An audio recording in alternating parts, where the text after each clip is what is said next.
Cabang Kejaksaan Negeri Toba Samosir menetapkan 3 orang tersangka atas dugaan tindak pidana korupsi penggunaan dana BOS di SMK swasta Pembaruan Porsea.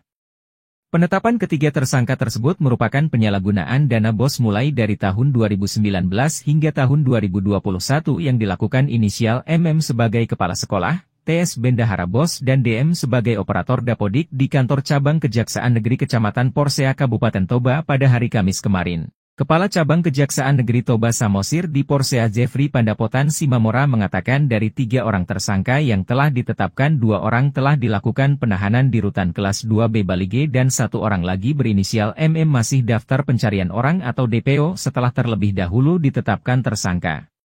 Jeffrey menjelaskan bahwa modus yang dilakukan ketiga tersangka tersebut bekerja sama dan bersekongkol untuk memasukkan nama-nama siswa fiktif dan manipulasi data dapodik agar mendapatkan dana BOS kurun waktu mulai dari tahun 2019, 2020 hingga tahun 2021. Sementara itu akibat dari penyalahgunaan dana BOS tersebut maka negara mengalami kerugian sebesar Rp277.607.000 sebagaimana hasil dari pemeriksaan perhitungan kerugian keuangan negara. Jeffrey menjelaskan bahwa berdasarkan perbuatan yang dilakukan ketiga tersangka melanggar Peraturan Menteri Pendidikan dan Kebudayaan Republik Indonesia Nomor 6 Tahun 2021 tentang petunjuk teknis pengelolaan dana bantuan operasional sekolah reguler. Maka dengan itu ketiga tersangka disangkakan melanggar Pasal 2 Ayat 1 Junto Pasal 3 Junto Pasal 18 Undang-Undang RI No. 20 Tahun 2021 tentang Pemberantasan Tindak Pidana Korupsi Junto Pasal 55 Ayat 1 KUHP dengan ancaman di atas 5 tahun penjara.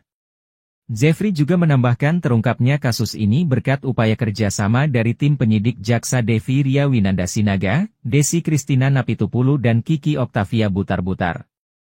Dilakukan oleh para tersangka ini, yaitu para tersangka bekerjasama dengan dan bersekongkol untuk memasukkan nama-nama siswa fiktif dan memanipulasi data dapodik agar mendapatkan dana BOS kurun waktu 2019, 2020 dan 2021 sebesar Rp277.607.000 sesuai hasil penghitungan Inspektorat Provinsi Sumatera Utara. Kemudian setelah dana BOS tersebut cair, digunakan oleh para tersangka bukan untuk tujuan belajar mengajar, melainkan untuk tujuan-tujuan yang tidak bisa dipertanggungjawabkan. Lalu mereka membuat pertanggungjawaban tanpa didasari bukti pertanggungjawaban ataupun kwitansi yang sah. Dengan terungkapnya 2 orang ini, apakah ada tersangka lain tentang ini?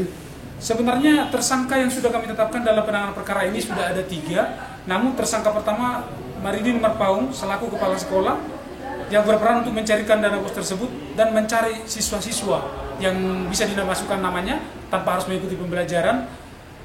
Sudah terlebih dahulu kami tetapkan tersangka. Namun pemanggilan kami sebelum-sebelumnya kepada tersangka ini tidak pernah diindahkan dan saat ini sudah berstatus DPO.